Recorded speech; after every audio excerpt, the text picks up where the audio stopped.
Welcome again to CSA's 70th anniversary launch. Let us bow our head in prayer. Heavenly Father, we thank you for your blessing of life today. May you continue to spread love and unity among 70 years of its existence. This we pray. Amen. Whilst we remain standing, please stand at attention for the national anthem.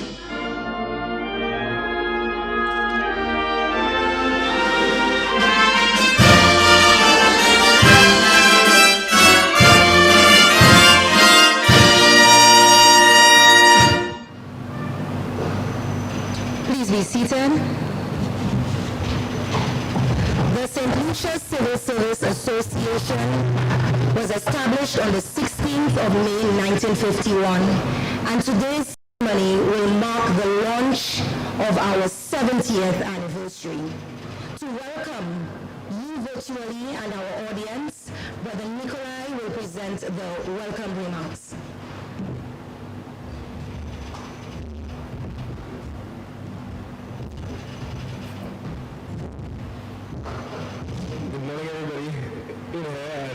Today, we are launching the activities to commemorate our 70th anniversary under the theme, Building Our Legacy to Ensure Trade Union Survival in a Changing World of Work. On May 16, 1951, the CSA was inducted into the trade union movement fraternity.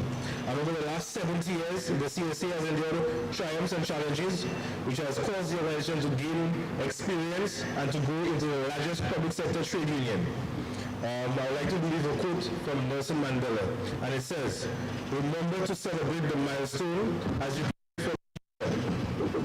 In closing, I'd like to be able to assess on all the activities we're going to be using to celebrate the 70th anniversary, to celebrate this occasion. Thank you."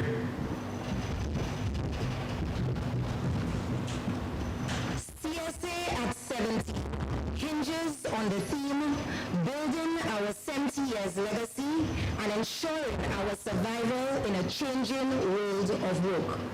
This is a momentous occasion, and to address us this morning, our President, Brother Cyprian Montrop, will deliver the feature address for this year's 70th anniversary celebration. Brother Cyprian Montrop.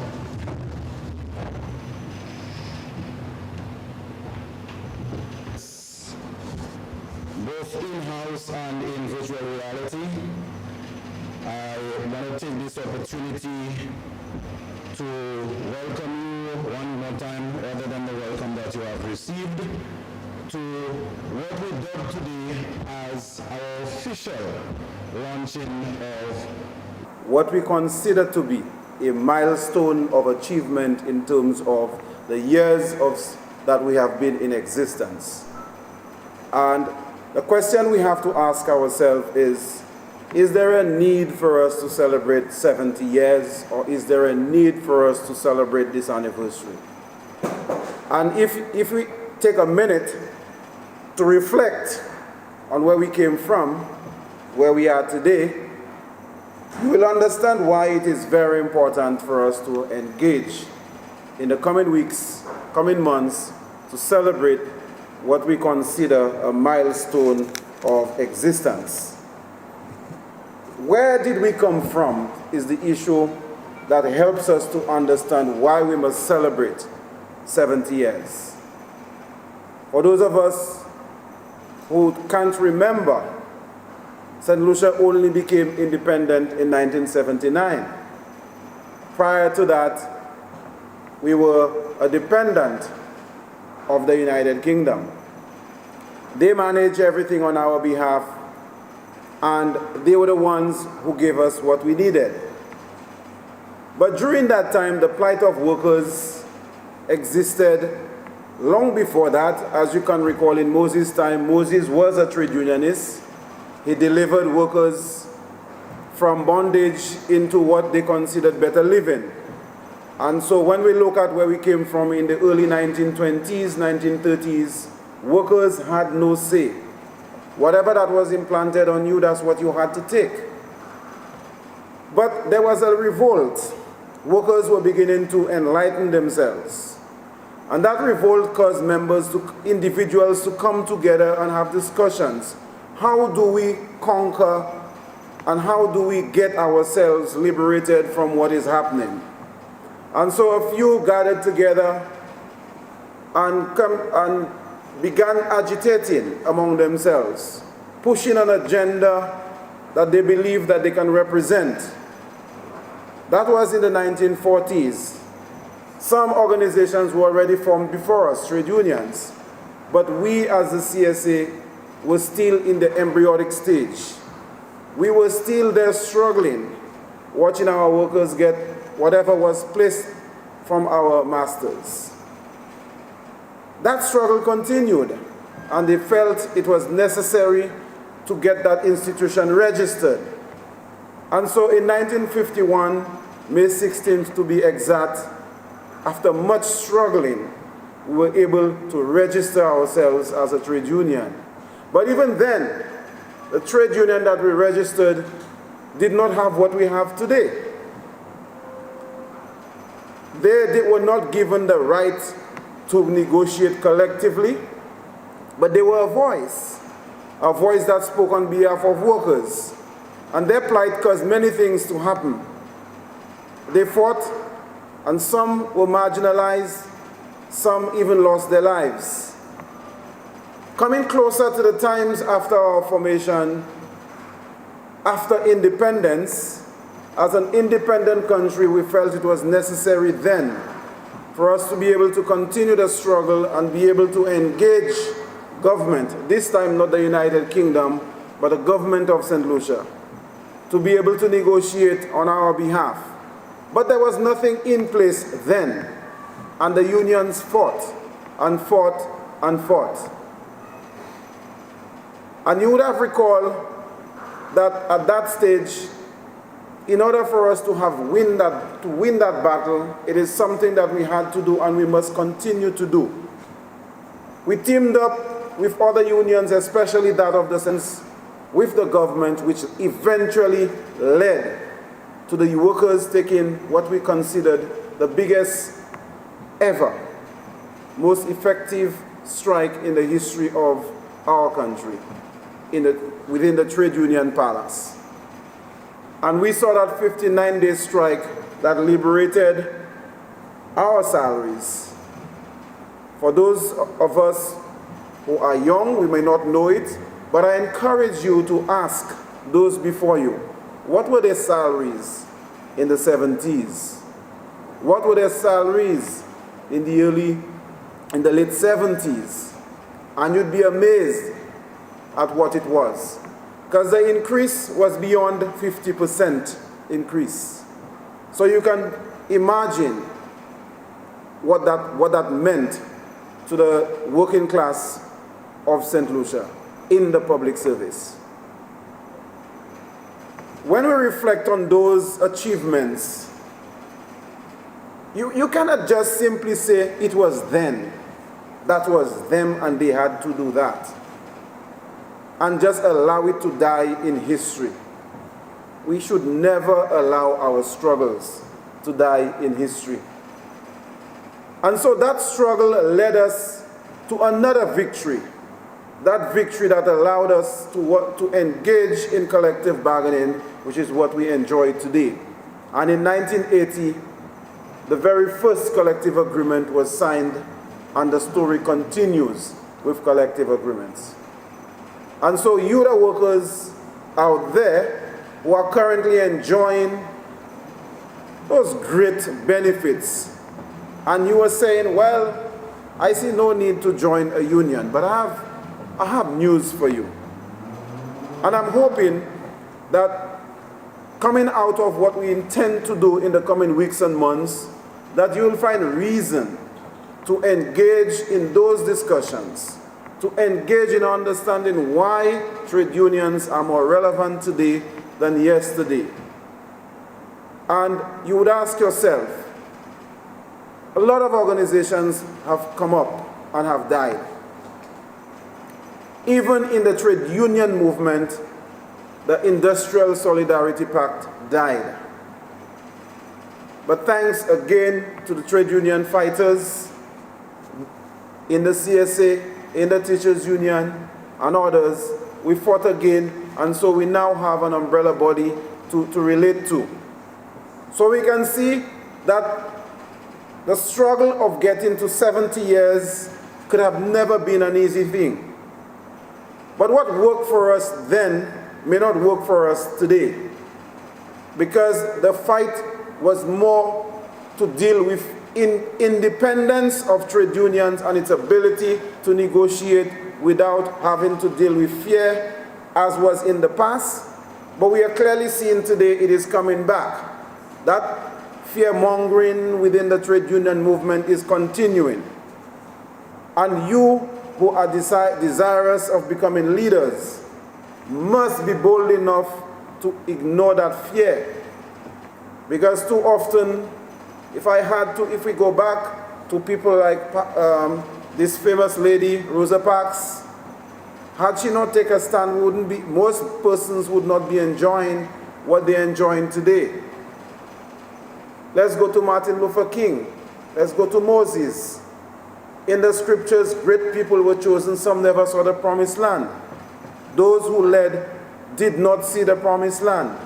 But the intentions were noble for us to have gotten there.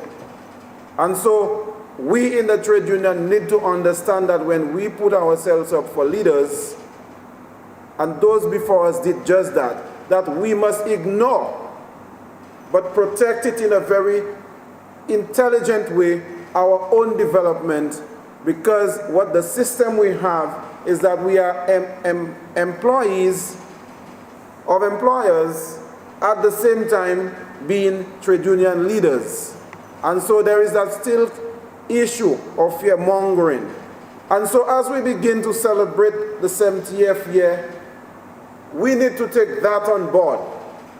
And for us to be able to be less fear-mongering, we need to be vigilant, and we need to be able to grow the organization. And that is one of the reasons why you must celebrate and you must be able to engage all our members, and including the public, in terms of what the movement has gone through, where the movement is, and where the movement needs to go.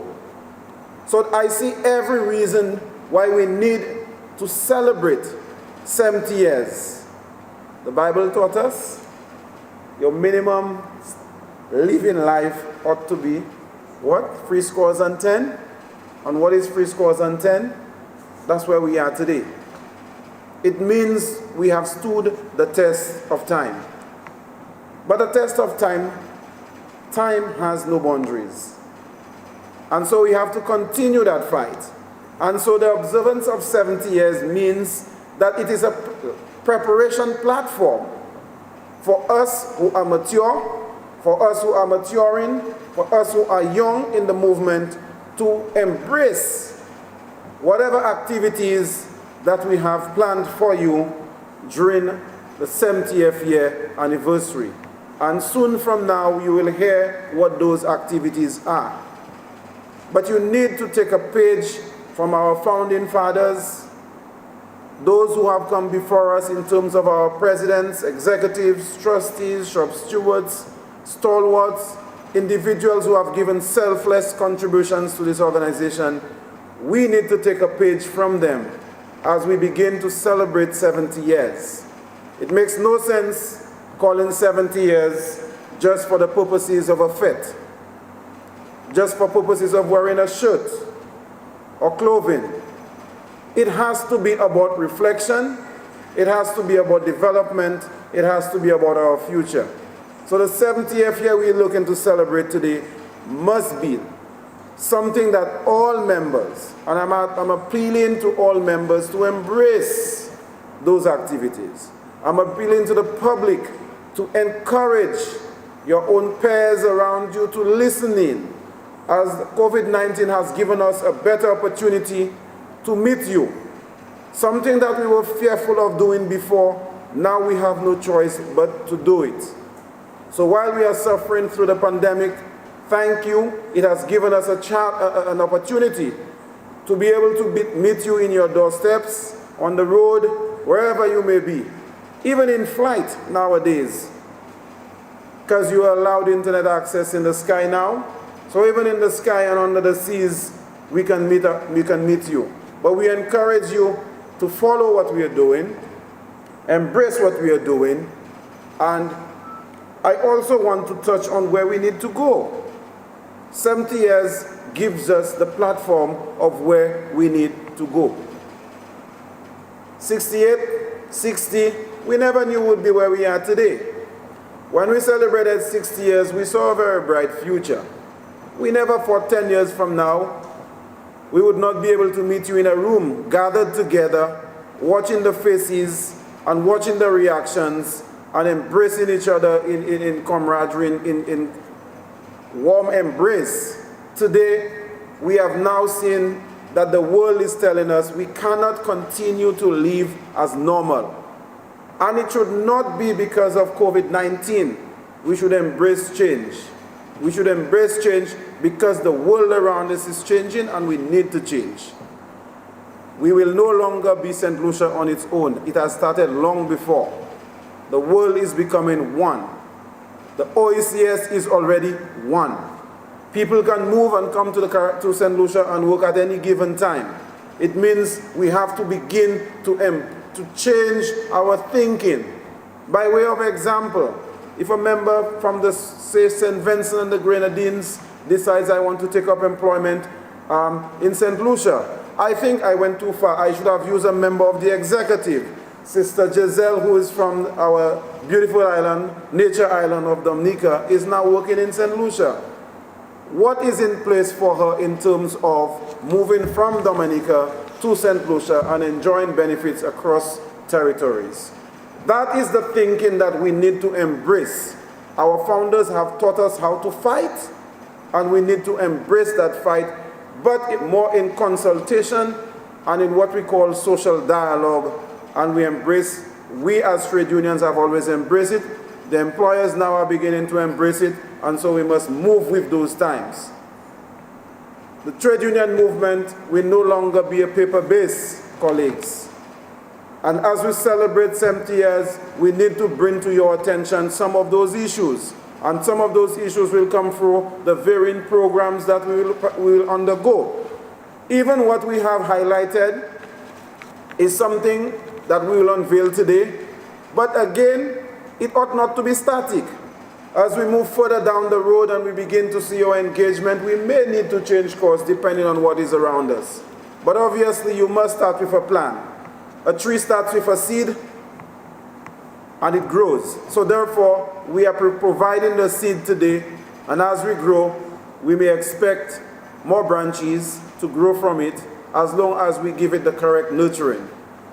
So I expect you as colleagues as our members to embrace what we will be providing to you. I'm asking and appealing to the public to embrace what we'll be providing to you. I'm asking all shop stewards to encourage at the branch level all members to participate.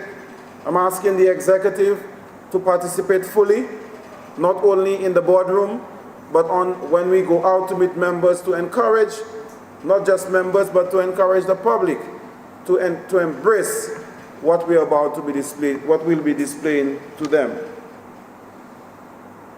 I think, brothers and sisters, the decision to host and to go through activities and commemorating 70 years is a very ripe one. The theme chosen is very ripe because those who thought of it thought of the challenges before. That's why we must say the legacy lives on. That legacy has given us the platform to move forward. And being together, building together, and being in a changing world of work, we are already seeing it around us, and it is there to stay. The world of work will never continue to be what it is. As we can see, supermarkets, colleagues, I see supermarkets are now planning to have, it has started in the United States, no cashiers, absolutely no cashiers. You go and take what you want, you cash out on your own. What does that tell you for the working world? It means we have to rethink and retrain and retool our people to meet those changes. Our governments have begun e-commerce. Our governments have begun digitizing. Our government is going in that direction. It means, as public officers, some of us have to rethink how we educate ourselves. I see a lot of our members going into accounting. But I'm telling you, accounting can be purely artificial intelligence, because the technology already exists, where cashless supermarkets would have had sales, they pay online, they do all kinds of things in virtual reality, and everything stored in one location, and that simple location have algorithms that can give them all kinds of synopsis, all kinds of analysis. So we have to be mindful of that as workers, and as we celebrate in our education process during our 70th year, we need to you need to engage and develop yourself through there. Let it be known that the 70th year will not give you all you need, but let us view it as the platform to launch from, and I hope that whatever we have in store for you, like I said before, is worth it. We believe it is. I hope you consider that, help us to develop that, help us to grow it.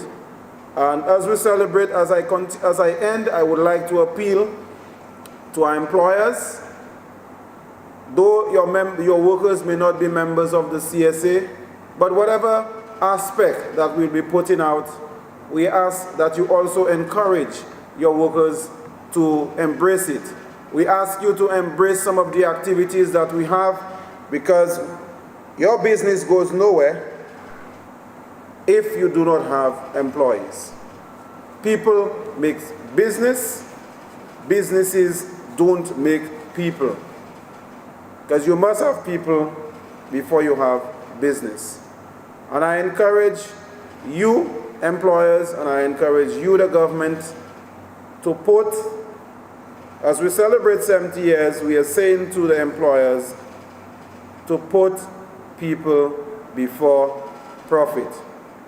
Always remember that your profits can be bigger, larger, more open-eyed when you see it, when you have taken care of our members and the workers of this country in a manner that we ought to see them benefit from.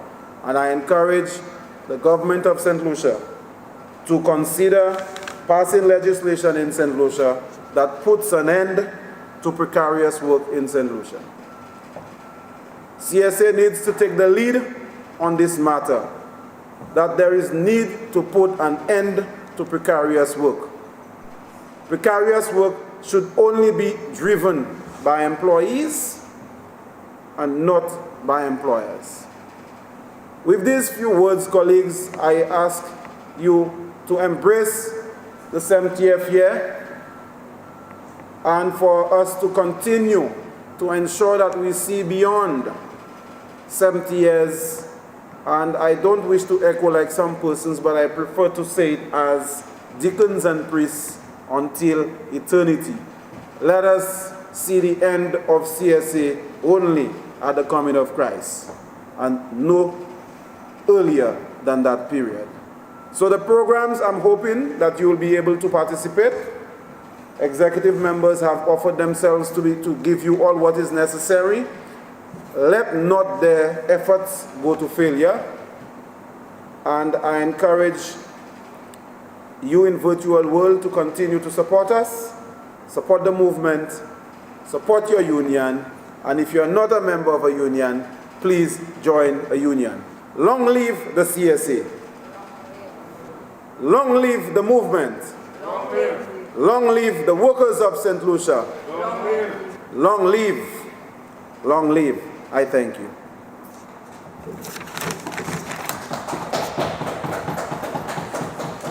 Thank you, Brother Montrop. Such a powerful message, so much takeaways that I'm hoping members who are logged in virtually would have taken the message from our brother. He took us from history, through our challenges, and placed us to where we are going. The legacy has given us that platform, and we should launch from there. Members, it is only through you that the activities that we are about to unveil will be successful. Although the executive and the planning committee would have put in the effort, the actual implementation and execution of these activities and their success will depend on you. Brother Montrop gave us food for thought. The trade union movement represents an organized economic power of workers, and we should ensure that this legacy continues. At this point, I will invite Sister Jasmine and Sister Chiziel to the lectern to unveil a number of activities that we hope to roll out throughout the year of our 70th anniversary.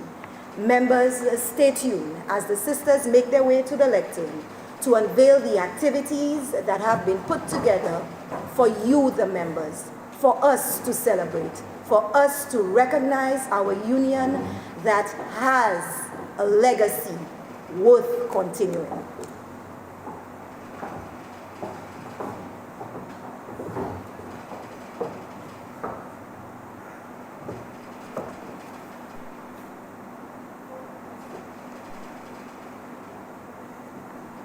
Greetings, everybody, comrades, colleagues. The CSA 70th Anniversary Planning Committee, in collaboration with the Executive Council and standing committees, has identified and agreed to a program of activities to mark the 70th anniversary. The CSA plans to roll out the full calendar of events spread over 70 days to keep in focus throughout our 70th year. The activities are segmented into main and member-driven fun activities, which includes a webinar. Firstly, this will be a virtual event involving some of our past stalwarts who will share their experiences and give us some insight on how to navigate through the turbulence expected up ahead. A leadership training. This training will be to assist present and future leaders with understanding the roles and responsibilities of assuming leadership roles in the trade union and the many opportunities for advancing the cause of workers. Also, a membership drive will be put in place. The purpose of this membership drive is to attract and recruit new members into the CSA, given some of the challenges involved in the changing world of work. We'll be having a series of video clips featuring past presidents, general secretaries, honorary members, to give the current membership just a glimpse of our past heroes and some of their achievements and the knowledge of today. Lastly, Emancipation Day celebrations. We would want to use this holiday to do some memorable and formally recognize some of our outstanding members who may not have been properly acknowledged in the past.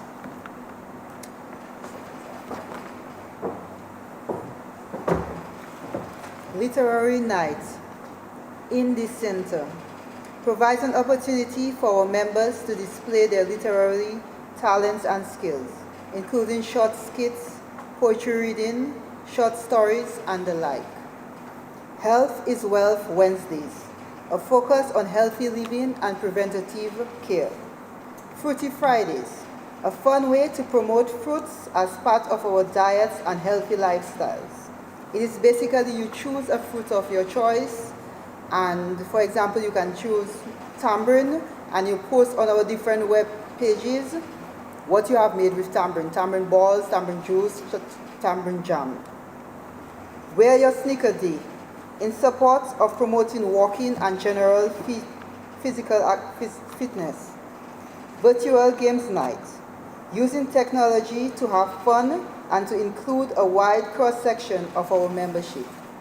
La Wen Creole, an effort to incorporate cultural heritage in our activities. We have not forgotten our retirees virtual games. Due to COVID protocols and restrictions, we have decided to focus on our outdoor sporting activities towards the latter part of the year. More details on these activities will be provided when the situation with COVID protocols are relaxed, hopefully at the end of the state of emergency. Thank you.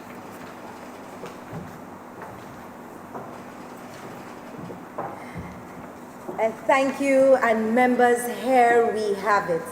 Events, activities that will be member-driven, it would be fun, it would be inclusive, interactive, where you get to learn and interact not just with the executive, but with members. Though many might be through the virtual platforms, we are hoping that you will actively participate via those mediums we will provide. You must stay tuned to the CSA's Facebook page, and we will communicate through other mediums to let you know and remind you of those activities. This, in a nutshell, is the ceremony and the launch and unveiling of the activities for CSA's 70th anniversary. Again, the CSA at 70 hinges on the theme, building our 70 years, ensuring our survival in a changing world of work. Members, executive, at this point, we will invite our Sister Jasmine back to the lectern to close off the ceremony. And of course, we want you to stay tuned as we continue to allow the CSA legacy to continue.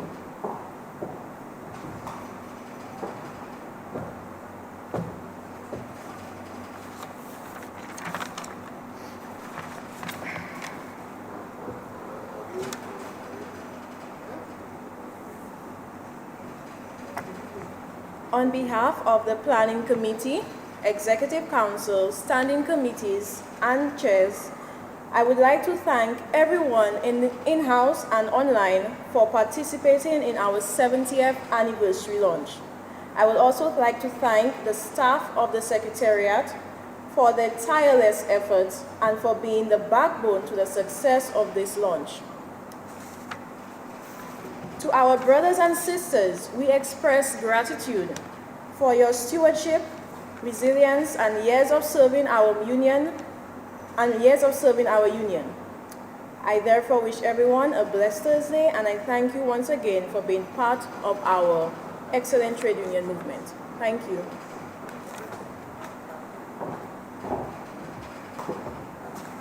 Thank you to the executive. Thank you to our young workers, Sister Jasmine.